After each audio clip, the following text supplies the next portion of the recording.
जीवादि 7 तत्वों का वर्णन कर्म सिद्धांत ग्रंथों में मिलता है और उसमें मुख्य रूप से 2 ही तत्व हैं, एक जीव तत्व है और अजीव तत्व है। और इसके बाद संवर, आश्रव, संवर, निर्जरा, बंध और मोक्ष, ये अपने आप में स्वतंत्र तत्व नहीं है। जीव के साथ संयोग होता है। किसका संयोग होता है? संयोग एक में नहीं हुआ करता, संवेग कम से कम 2 वस्तु का होता है। और वह संयोग भी कई प्रकार का होता है। उसमें रागादिक भावों का जो संयोग है, संबंध है, वह तादात्म्य को लेकर के होता है। तादात्म्य का अर्थ क्या है, इसको भी समझना है। संश्लेष का क्या अर्थ होता है, इसको भी समझना है। उदाहरण के माध्यम से जल्दी बात समझ में आती है, इसलिए हम दृष्टांत से ही प्रारंभ करते हैं कि अग्नि की उष्णता, आप समझ रहे हैं, अग्नि की उष्णता, ये उष्ण गुण का जो अग्नि के साथ संबंध है, वह उसका संबंध कहीं बाहर से नहीं हुआ। उष्ण गुण का बाहर से संबंध यदि मानते हैं तो जब तक संबंध नहीं है तब तक उस अग्नि को किस रूप में आप स्वीकारते हैं?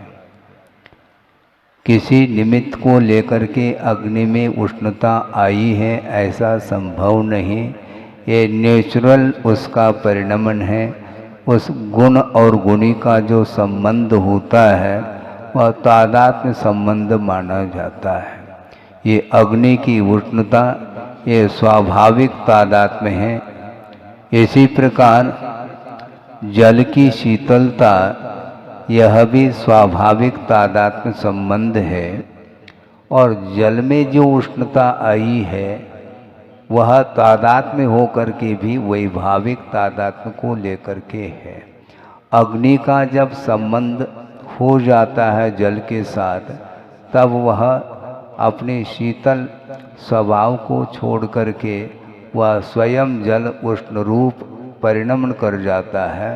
इसको वैभाविक तादात्म्य की संज्ञा दी है। इसी प्रकार जीवगत जो रागादिक भाव हैं, इनका संबंध आत्मा के साथ वैभाविक संबंध है। 2 द्रव्यगत जो संबंध होता है वह तादात्म्य को लेकर के नहीं होता है। गुण और गुणी का जो संबंध है वह आइक को लेकर के है। संबंध इसलिए कहा जा रहा है क्योंकि गुण और गुणी, इन दोनों के बीच में स्वरूप का अंतर है। आत्मा यह द्रव्य है और रागादिक भाव उसके वो भाव माने जाते हैं, वैभाविक भाव माने जाते हैं। और 2 द्रव्यगत जो संबंध होता है उसका नाम संश्लेष संबंध कहा है। संश्लेष संबंध के लिए भी उदाहरण दे दो महाराज। हाँ, उदाहरण तो हम दे ही रहे हैं, उसके बिना स्पष्टीकरण का असंभव है। एक ग्लास ले लो और उस ग्लास में पौन ग्लास दूध है और 1/4 उसमें जल मिलाया गया है। अब 2 द्रव्य का संबंध हुआ क्या नहीं इसमें?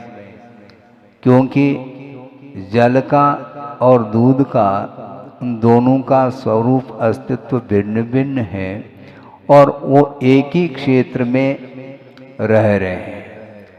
जिस क्षेत्र में दूध है उसी क्षेत्र में जल भी मिला हुआ है, इस प्रकार दो द्रव्य का जो संबंध होता है वह संश्लेष संबंध माना जाता है। आसानी से उसको हम पृथक नहीं कर सकते। जिस प्रकार आपके बदन पर जो वस्त्र हैं, उस वस्त्र का संबंध आसानी से वस्त्र को चेंज किया जा सकता है, इस प्रकार दूध में जो जल का सम्मिश्रण हुआ है वो हाथ से आप निकाल नहीं पाओगे, ये क्लियर कट है। उसको निकालने की विधि अलग है। उस जलांश को समाप्त करने के लिए अग्नि के माध्यम से ही उस जलांश को दूर किया जाता है। और जितने अंश में जल है वो सारा सारा जल करके जब दूध भी गाढ़ा होना प्रारंभ कर जाता है तो पूरा का पूरा उसका जलांश समाप्त हो जाता है। इसको बोलते हैं संश्लेष संबंध। इसी प्रकार आत्मा के साथ ज्ञानावरणादिक जो कर्म हैं उनका जो संबंध है वह संश्लेष संबंध माना जाता है, जिसके उदय में राग आदिक भाव हम करना चाहें तो कर लेते हैं और उसके माध्यम से नए सिरे से कर्म का बंध प्रारंभ हो जाता है। इस प्रकार ये निमित्त नैमित्तिक संबंध के माध्यम से यह आश्रव अथवा बंध की परंपरा निरंतर चलती चली जाती है।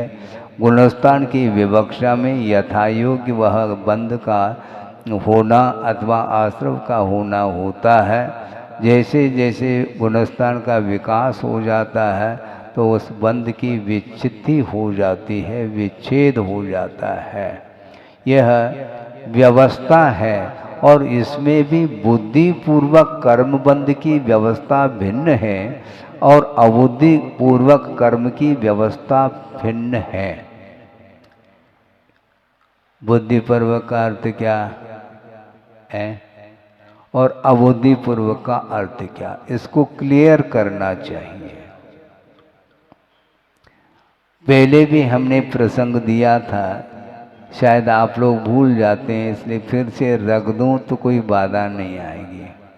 वैसे देखा जाए अबुद्धिपूर्वक बंध की व्यवस्था जो चलती है वह अष्टमादि गुणस्थान में ही संभव है। उसके नीचे बुद्धिपूर्वक अर्थात विकल्प के साथ ही बंध की व्यवस्था चलती है। तो इसलिए इन आश्रव अथवा बंध में भी जो अंतर आता है वह अपने परिणामों की तीव्रता और मंदता के ऊपर ही निर्धारित है। कर्म का बंध एक सामान्य रूप से होता है, किंतु उसमें जब विशेषता आती है तो परिणामों की तीव्रता और मंदता के ऊपर ही उस आश्रव में विशेषता आती है। लेशा के माध्यम से भी कर्मों के बंध में अंतर पाया जाता है, किंतु लेशा का अर्थ कषाय का अभाव नहीं। कषाय के अभाव में भी लेशा रह सकती है, यह अलग विषय है। 11वें 12वें 13वें गुणस्थान में कषाय का अभाव होते हुए भी लेशा का सद्भाव स्वीकारा है, किंतु वह औपचारिक लेशा मानी जाती है, क्योंकि विशिष्ट स्थिति और अनुभव को लेकर के कर्म का आश्रव नहीं होता, मात्र एक समयवर्ती ही वह आश्रव माना जाता है। किंतु कषाय के साथ संबंध को लेकर के जो आश्रव होता है वह विशिष्ट स्थिति और अनुभव को लेकर के होता है। स्थिति का अर्थ यह है बंधा हुआ कर्म जब तक उदय को प्राप्त नहीं होता तब तक का जो काल है वह स्थिति मानी जाती है उसकी। अब सोचो विचार करो, एक क्षण के लिए परिणाम इतनी तीव्रता को लेकर के हो रहे हैं या भूमिका के अनुरूप होते हैं, उसका परिणाम कितना विचित्र निकलता है। एकेंद्रीय, द्विंद्रीय, तीन्द्रीय, चौरेंद्रीय, असंगी, पंचेंद्रीय तक ये सारे मिथ्या दृष्टि हैं और मिथ्यात्व का आश्रव हो रहा है, किंतु मिथ्यात्व की जो उत्कृष्ट स्थिति है 70 कूड़ा कूड़ी सागर को लेकर के, उसका बंध का स्वामी कौन है? तो संगी पंचेंद्री पर्याप्तक होगा, उसके अलावा नहीं। एक इंद्रिय यदि मिथ्यात्व का आश्रय करता है तो वह एक सागर की स्थिति को लेकर के कर रहा है, और संगी पंचेंद्री 70 कोड़ा कोड़ी सागर को लेकर के वह बंद कर रहा है।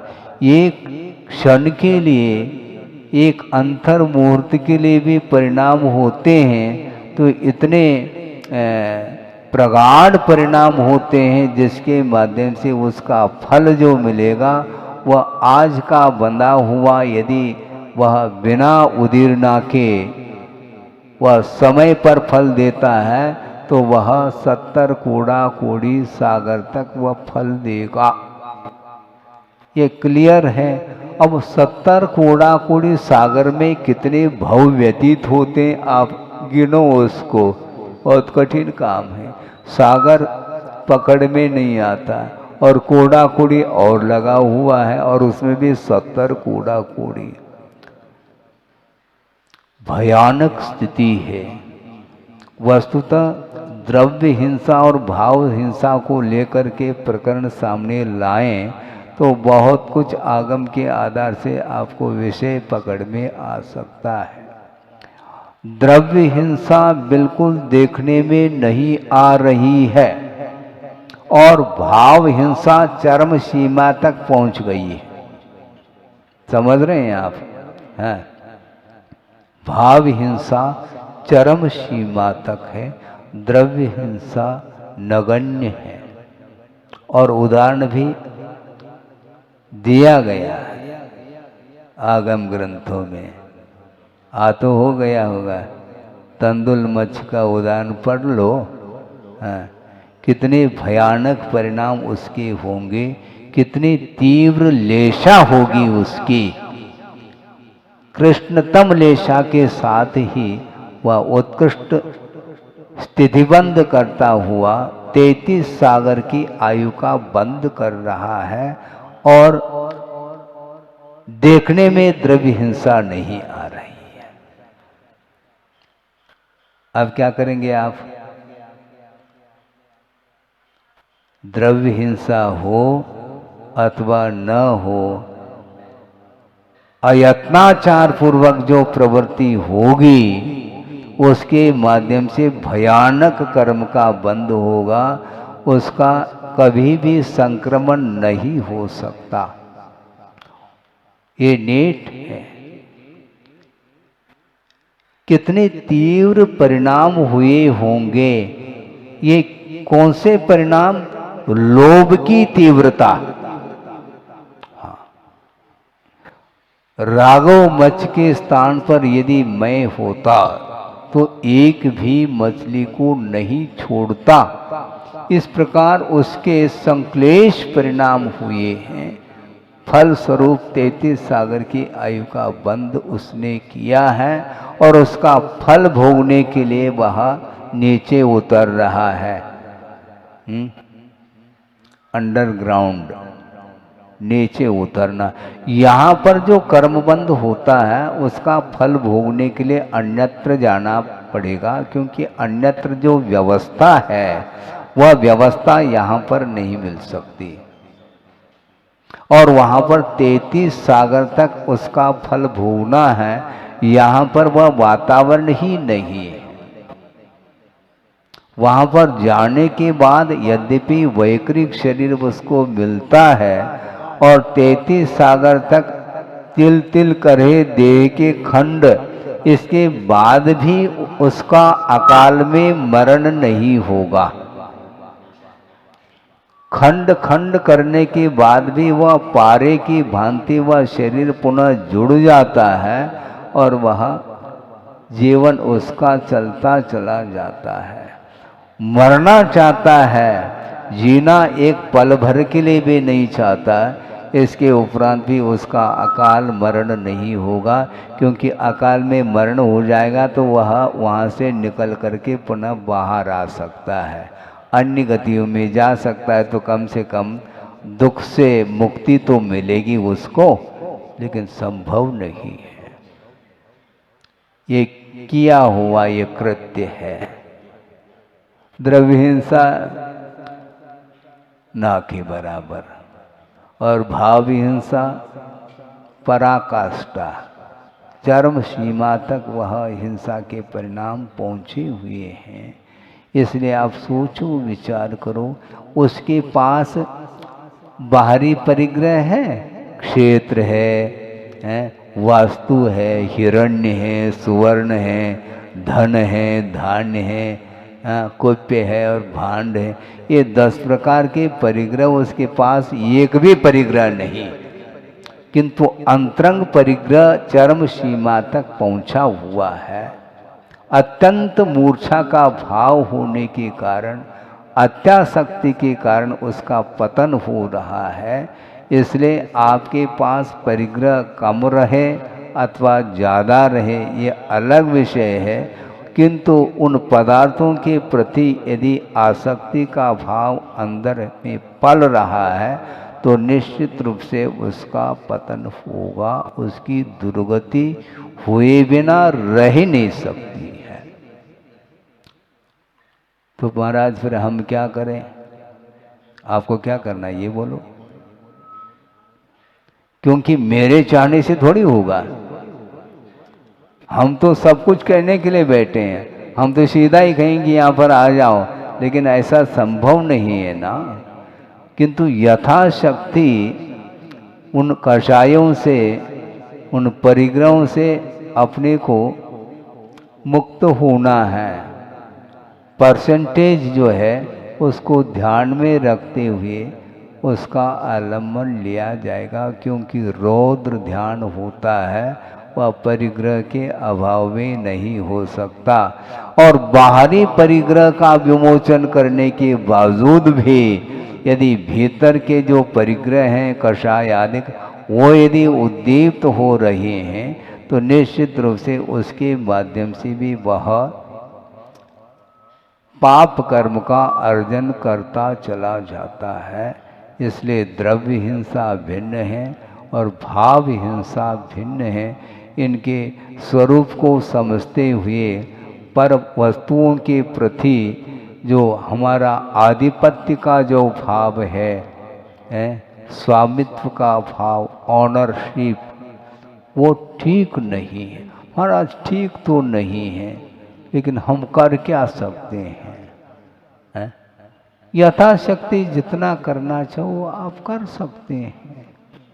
अनावश्यक चीज़ों का जो संकलन होता है, उसके प्रति जो भाव होते हैं, तो वो तो कम से कम समाप्त किए जा सकते हैं उन भावों को, लेकिन नहीं होता है।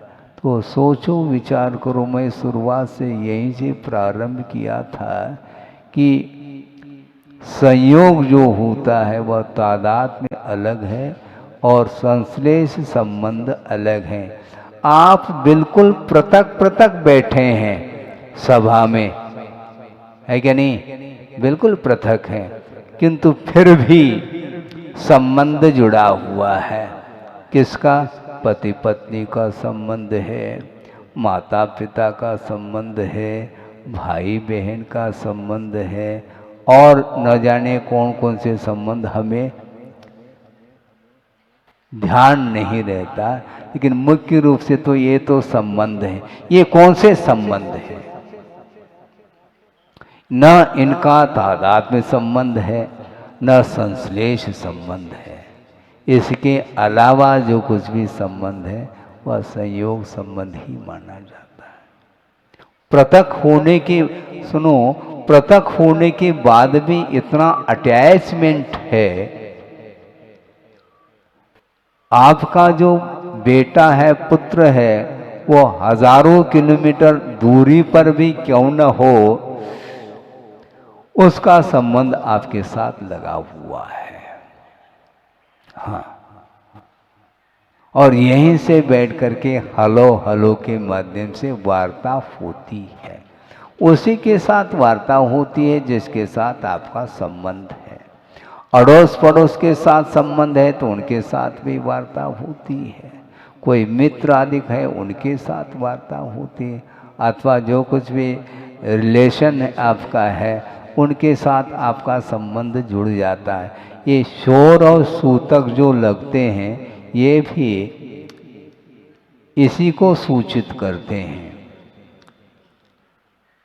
हम कोरोना में कितने लोग अवसान को प्राप्त हुए, किंतु क्या सबके लिए शोर सूतक लगा है? नहीं लगा। क्यों नहीं लगता? हमारा संबंध नहीं है। इसका आपका संबंध जिसके साथ है उसी के साथ ये संबंध जुड़ जाता है। बहुत कठिन है ये, इतना स्वामित्व भाव जुड़ा हुआ है। हाँ, यहाँ तक जुड़ जाता है, आपको ध्यान नहीं रहता है। एक पारिवारिक संबंध अलग है और प्रादेशिक संबंध अलग है। कोई राजस्थान का है, वो आ गया तो उसी ग्रुप में वो बैठता है। हाँ, राजस्थान। कोई एमपी का है तो वो एमपी के साथ जुड़ जाता है। ये सब क्या है? ये संबंध, ये भी रिलेशन है। हैं? हाँ, फिर मोह का अभाव है क्या? हम ये पूछना चाहते हैं। हाँ, मोह नहीं है तो वहीं पर क्यों जा रहा है? बहुत कठिन है। हेलीकॉप्टर घूम करके उतरता है, लेकिन जहां पर हेलीपैड है वहीं उतरता है, वो ध्यान रखो। इसी का नाम संबंध है। प्लेन जो उतरता है वो हवाई पट्टी पर उतरता है, घूमता जरूर है। उसी प्रकार आप सबके साथ वार्ता जरूर कर सकते हैं, किंतु संबंध जो जुड़ा होता है, घनिष्ठ संबंध जिसके साथ है उसी के साथ रहता है। वो पक्की बात है। आप प्लेटफॉर्म पर जाकर के बैठ गए हैं, वहाँ पर बैठ गए तो बहुत सारे ट्रेन निकलने वाली हैं, अलग अलग मार्ग को लेकर के हैं। तो प्लेटफॉर्म पर आप पहुँचे हैं, उसके पहले कई लोग वहाँ पर बैठे हुए मिलेंगे। उनका आपके साथ कोई भी संबंध नहीं है, किंतु तात्कालिक संबंध जरूर हो जाता है, वार्ताएं चालू हो जाती हैं और ट्रेन आती है। सब वो जिस ट्रेन में बैठ रहा है उस ट्रेन में आप बैठते हैं? नहीं। क्यों? हमारा संबंध थोड़ी है। हाँ, हमारी धारणा, हमारा लक्ष्य तो, हमें तो बॉम्बे जाना है, वो कहता हमें दिल्ली जाना है, तो वहीं पर जाना दिग्देशे बे खगाएते, ये हो जाता है। वहाँ पर यथा जहाँ जहाँ जिसको जाना है, जिस लक्ष्य को लेकर के पहुँचा है, तो वहीं वह पहुँच जाता है। तो संबंध इस प्रकार नहीं, किंतु पारिवारिक जो संबंध है, परिवार के साथ आप जा रहे हैं तो जहाँ आप जाएंगे परिवार के लोग भी आपके साथ ही तो संबंध है। विद फैमिली बोलते हैं आप, सब सपरिवारा। ये सब जगह लागू हो जाता है, देवों में भी ये लागू है। परिवार के साथ वह सोदर मिंद्र आ रहा है, उसका भी परिवार बहुत लंबा चौड़ा परिवार है। ये संबंध ही तो है। दिखता है शरीर के अपेक्षा से पृथक पृथक बैठे हैं, बैठते हुए भी ये जो कुछ भी पारिवारिक संबंध है, ये संबंध ही माना जाता है। ये बिना मोह के संभव नहीं है। और श्रमण है, उसको न शोर लग रहा है न सूतक है। सूतक पातक कुछ भी नहीं है। हाँ, ऐसा क्यों? संबंध कट कर दिया, मोबाइल नंबर समाप्त, कोई भी संबंध नहीं है। कोई भी आ जाए वह सब श्रवण के लिए सामान्य है। हाँ, और सामान्य हो करके भी श्रवण का श्रावक के साथ फिर भी संबंध जुड़ा रहता है। वो कौन सा है? वह धर्मानुराग रूप संबंध माना जाता है। यह भी संबंध ही है, किंतु धर्म के प्रति अनुराग होने के कारण सबका कल्याण हो, इस उद्देश्य को लेकर के ही वह देशना देता है। प्रवचन देने के लिए यहाँ तक आ गए, इसका अर्थ ये थोड़ी कि आपके प्रति हमारा कोई भी धर्मानुरागी नहीं है और हे बुद्धि से प्रवचन दे रहे हैं, ऐसा थोड़ी होता है। नहीं, विश्व का कल्याण हो, ये अनुकंपा का भाव, दया का भाव निरंतर वह उमड़ता रहता है। इसलिए वात्सल्य भाव के साथ ही देशना दी जाती है और देना चाहिए। इसके माध्यम से ही धर्म की परंपरा बनी रहेगी। यह भी एक संबंध है, किंतु यह सांसारिक संबंध नहीं है और इसमें व्यक्ति विशेष के प्रति कोई रुझान नहीं, सबका कल्याण हो। किसी ने कहा महाराज हमारे ऊपर कृपा नहीं बरस रही है। अच्छा, कृपा का अर्थ क्या है? हम समझ गए हम, हाँ, इतना तो क्षोभम होता ही है। महाराज आजकल हमारे ऊपर कृपा नहीं बरस पा रही, इसका अर्थ सबके ऊपर कृपा है और आपके ऊपर नहीं, ऐसा लेना है क्या? धर्म श्रवण करने के लिए बैठे हो, सबके प्रति तो कृपा है, लेकिन महाराज हमारा आशय कुछ भिन्न था। हम समझ गए क्या? क्योंकि मुख्य समाचार के बिना बुलेटिन समाप्त नहीं होता। हाँ, प्रारंभ कहीं से कहीं न कहीं से हो जाता है और मुद्दे पर वह आ जाता है और कह करके चला जाता है, महाराज हाँ इतने दिन हो गए, हाँ ठीक, समझ गए हम। ये सब क्या है? इसका अर्थ समझ में आपको भी आ रहा है, जबकि पूरा पूरा विषय को खोला नहीं हमने। महाराज बहुत दिन हो गए, मतलब बहुत दिन का अर्थ काय के लिए हो गए? महाराज समझ गए काय को खोलना चाह रहे हैं आप, हम नहीं खोलना चाहते हैं, लेकिन फिर भी बिना खोले भी वह बात खुल जाती है। इसलिए कृपा का अर्थ क्या है? किसी व्यक्ति विशेष के प्रति कृपा नहीं होती, प्राणी मात्र के प्रति कृपा होती है। सबका कल्याण हो। पूजपा स्वामी को पढ़ो थोड़ा सा, वहाँ पर 4 भावों का वर्णन उन्होंने किया है। उसमें मैत्री भाव को लेकर के विषय रखा है कि मैत्री भाव का अर्थ क्या होता है। लौकिक मित्रता नहीं, आप लोग एक दूसरे के गले में हाथ डाल करके चलते हैं, इसका नाम मित्रता नहीं है, लौकिक मित्रता है।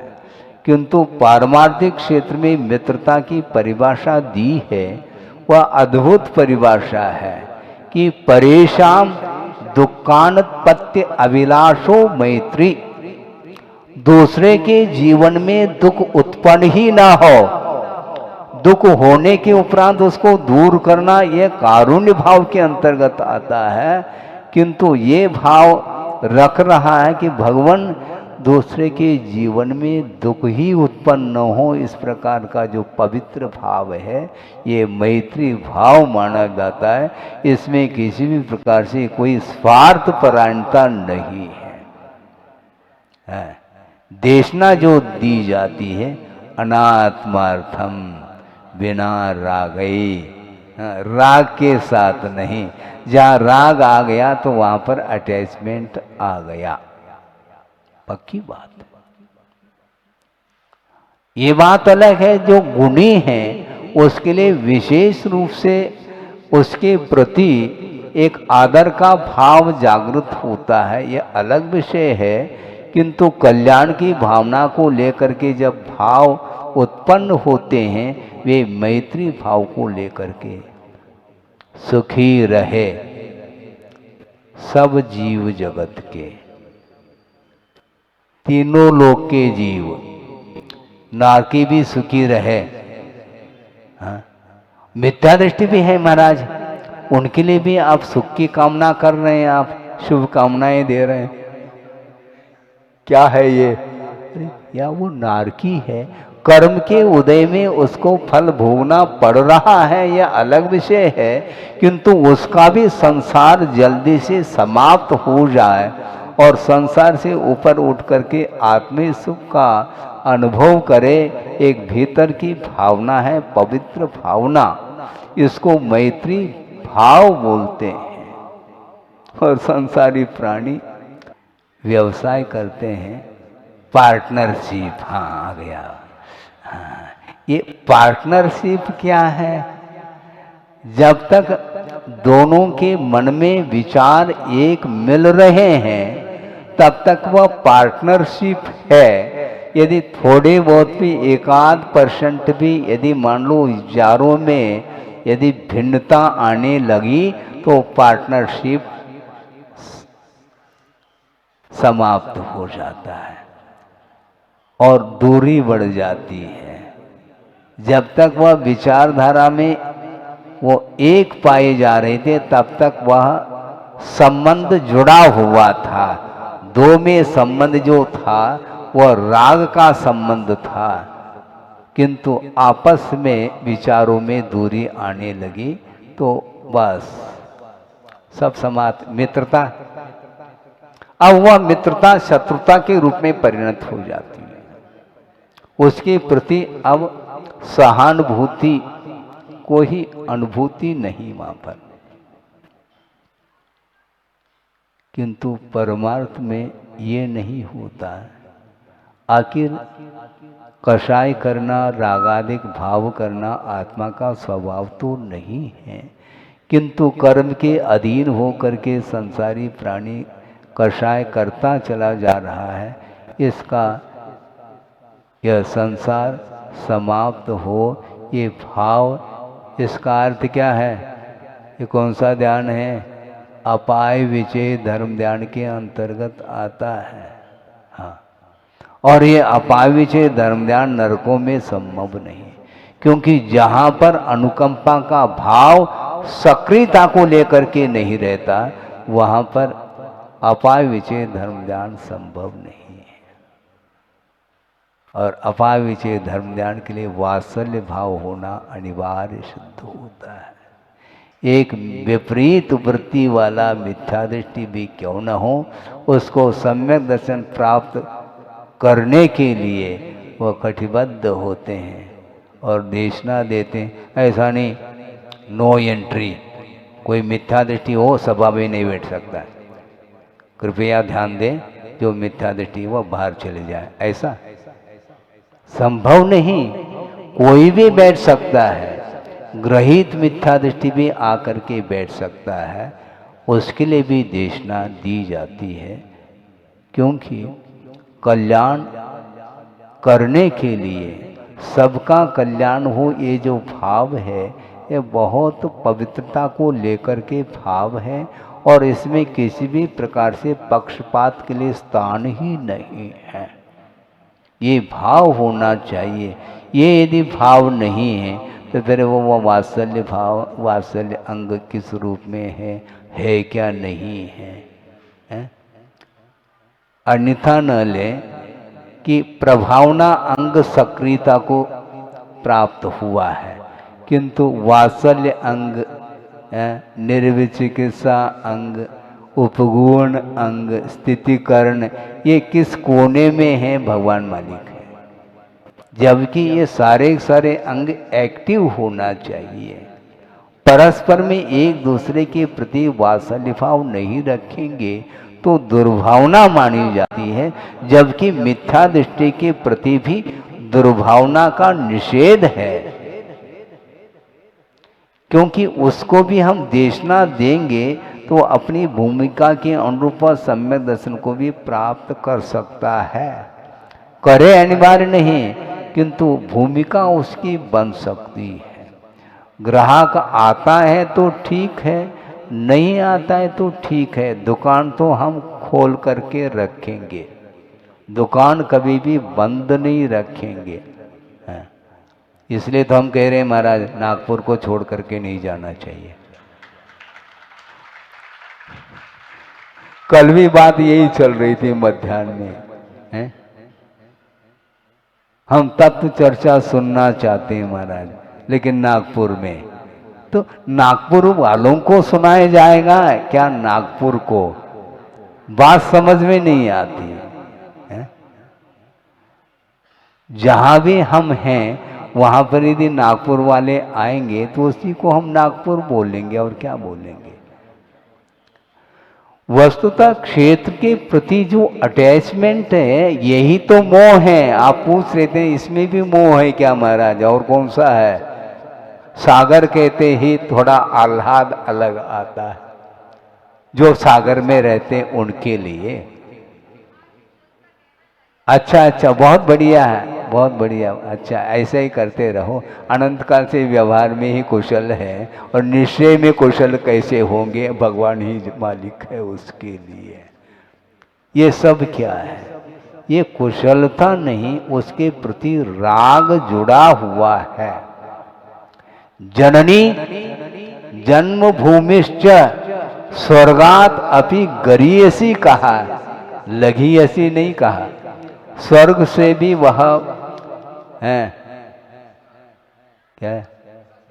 हाँ हाँ, अच्छा स्वाध्याय कर रहे हैं मतलब आप, ठीक है, अच्छी बात है। जननी अर्थात माँ और जन्मभूमि, इन दोनों को वह स्वर्ग से भी वह श्रेष्ठ मान रहा है। ये मोह के बिना संभव नहीं है। और इसी मोह को तोड़ करके निकल गए कौन? होनहार प्रभु, और समझाया वीर न माना। बस वीर भगवान को समझाना खेल थोड़ी है। आप समझा नहीं पा रहे हैं अब, ना आपको हम समझा पा रहे हैं। समस्या यही है, वो व्यवहार कुशल नहीं है थे क्या? प्रभु अभी मत जाना, और फूट फूट करके भगवान के माता पिता, इसके बाद भी वह सम्यक दृष्टि है, इसके बावजूद भी वह मोह उसको छोड़ नहीं पा रहा है। आंखों में से अश्रु धारा बह रही है, लेकिन मुड़ करके उन्होंने देखा नहीं। माता पिताओं के प्रति, परिवार के प्रति उनका कोई द्वेष भाव हो ऐसा नहीं है, ध्यान रखो, लेकिन राग भी नहीं है उनका, तभी निकल गए वो, कट गए आपके बीच में से। उनके अंदर ना द्वेष भाव है ना राग भाव है। वीतराग भाव जिसके पास है उसके पास वीत द्वेषी है वो, ये ध्यान रखो। धर्मानुराग कहते हैं, और क्या कहते हैं महाराज, मैं जा रहा हूं आशीर्वाद दे दो। आपका धर्मानुराग कैसा? घंटे भर में चले जा रहे हैं आप, यही धर्मानुराग आपका है? बोलो, व्यवहार कुशल आप हैं क्या और कौन है? समझना है। आ जाता है महाराज, जल्दी से आप समझाओ गाड़ी चूक न जाए। अब क्या करें उसके लिए? वह व्यस्त है संसार में, इसलिए उसको समय नहीं है।